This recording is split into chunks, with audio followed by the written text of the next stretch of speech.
working and taking care of my son. That's right. You just had a baby boy. Yeah. How old is he now? What's his name? His name's Zaire. He just turned 1 March 19th. He's about 15 months. How has that affected your fighting as far as how you feel about fighting when you go in the ring? I mean, I never fought with kids. I think it would have been a completely different. I just cut out a lot of the bullshit. Right. That's really all Serious. That was serious. Training wise, I cut out a lot of bullshit. So what's led up to this BK? It's BKFC, correct? Yes, sir. Tell me the date and the time if people want to get tickets. I'm fighting June 21st in Fort Worth, Texas. It's the first BareKnuckle show in Fort Worth in Texas. Yeah, it's the very first one, right? Yeah, it's a good. Did they have a hard time getting sanctioned in Texas? Sometimes yeah, Texas for sure. Texas is kind of well, it's weird is because, you know what's weird though about that? Texas was one of the very first states in the country and in the world that was fighting like no rules MMA because of Steve Nelson and Amarillo. So, and they've always been, because I was there in the beginning when we brought the first MMA shows, and the boxing commission was weird back then. You know, you could tell like they were like kind of like MMA, the attitude. And that's like 20 years now. It's changed a lot, but this is the new thing. That's because this is the new thing. Exactly. It's gaining a lot of popularity. A lot of people want to try it. So. All right, baby.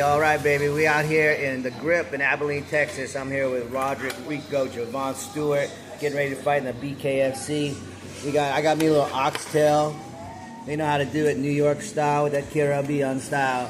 Some beans over here, red beans. You got a little beef patty, keeping it lean. You still got to cut some weight. What are you supposed to be weighing for this fight?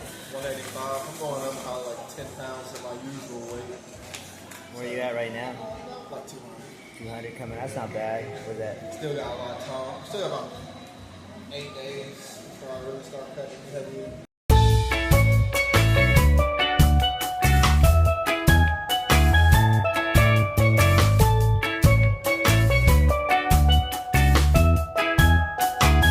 One of the themes that I've always felt with success was willing to take risks. There's a lot of people out there who play it safe. They never want to, and I've always felt you were that way. What do you think kind of? I think just throughout my career, I've always been known to take risks. I've been the kind of guy to shoot for glory, without even thinking twice. You were a pure fighter. I meet a lot of guys over the years, and some guys, everything's got to be perfect. They got to pick out the right fights. They got to pick out fights they think they have an advantage. And then there's guys like you and me who have really stepped up and fought anybody, anytime, anywhere. And we don't get enough credit for that because to me that takes a lot more nuts and guts than the guy who's trying to protect his perfect record, right? Exactly. Saúde. I think it's also like been good for my career doing things like that. I have a lot of experience, and I have a lot of fights, but I don't at the same time.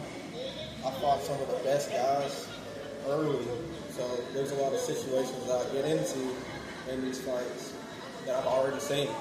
Yeah. I've already been tested and built to the fire. So. And you've been in this for a minute, because I think I met you the first time with Javi over when we were.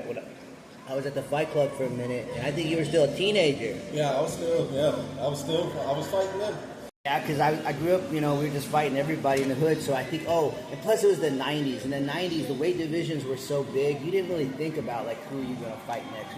That wasn't such a big deal. It wasn't until the weight divisions and the rounds came in the 2000-ishes that people started being more, protective of their records and whatnot, even though there was some of that going on, because even that whole Hickson Gracie, about 400 undefeated fights was...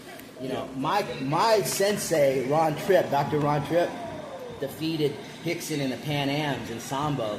And he always knew, and he never went around and telling people, and now they're trying to blow it up online, and he don't even come and comment, because that's the kind of humble dude he is. But a lot of people try to play like that, and I think it's funny, because I feel like the fighting game should be honorable, but at the end of the day, it is a fight, it's getting dirty, and you're street fighting. But still, people don't lie. You win fights, you win fights. You lose fights, you lose fights. It's different. I'm a little different, man. Right, we have to be. Yeah. I was seeing Don. I was always a problem child. Yeah, there you go. Me too. A lot of people tell you I still am. A lot of people tell you I still am. Yeah. It came kind of come natural for me to start fighting. Don Fry made a great comment on Instagram the other day about how he thought Dana White had ruined the game because of the kicking people out of the UFC if they had 3 losses in a row. And it made everybody protect their record too much and do safe fights, which ruined it for people because at the end of the day, Pride Fighting Championships was the best golden era of MMA. Because everybody was cutting loose. They didn't care. There wasn't this whole record thing. Like, what are your thoughts on that? My thoughts are like, I understand that this is entertainment for sure, but me as a person, as a fighter, I'm here to fight. I don't really care who it is per se. I'm here to test myself and what I can do. Right. It's a little more personal. It's a personal journey for me than money. Right. I would do that.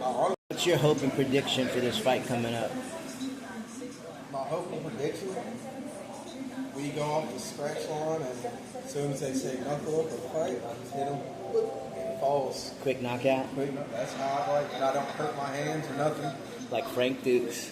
Yeah. With Jimmy Ninja Entertainment, I'm here with Roderick IceWater Stuart. Hey, you got any closing words or contact information if people want to get a hold of you or follow you on social media? You can follow me on social media at IceWater Rico. And my social media for my Facebook is just Roderick Stuart, Roderick IceWater Stuart. All right, we look forward to seeing a knockout June 21st at Dickie Arena in DFW, baby. Ninja Cowboy up, all the way up.